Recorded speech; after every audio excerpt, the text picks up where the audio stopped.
बढ़ुची वज्र विपत्ति जाउछि जीवन। राज्य सरकार तथ्य कहूँ केवल गतकाली अपराह्न 5:30 सुधा राज्य में 62,375 बिजुली मारी से 25,753 बिजुली भूपृष्ठ छुई।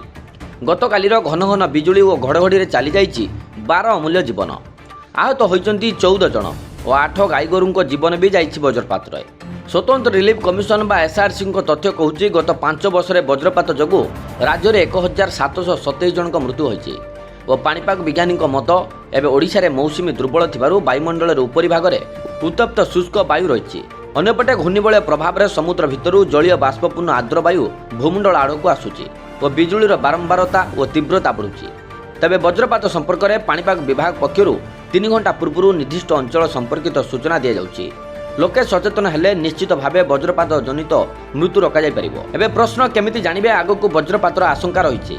वज्रपातरू रक्षा पाइबा पई कोन करिवे? पाणीपाग विशेषज्ञ मतरे आम राज्य में मयूरभंज केउंझर गंजाम जिला सर्वाधिक वज्रपात प्रवण और जून ରୁ सेप्टेम्बर मध्य अधिक वज्रपात होता है।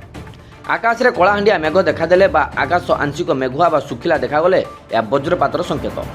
जदि 30 सेकेंड व्यवधान में 2 थर घड़घड़ी शुणा जाए भयंकर वज्रपातर संकेत। एभली समय खोला स्थान में गछ तले कि जलाशय मध्य रहा अनुचित। तुरंत निकटस्थ बासगृह भितर को चली जावा उचित। बिल भितर थिले मुंड को नुआई रखी गोड़ को माटी सर्वनिम्न स्पर्श में रखंतु। और पाणीपाग विज्ञानी मतरे जलवायु परिवर्तन वज्रपात वृद्धिर एक बड़ कारण। यह जोगु आगामी वर्षगुड़िक वज्रपात संख्या आउरी बढ़िबार आशंका रही।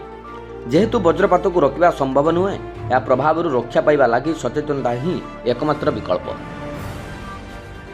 Bureau report MTC news.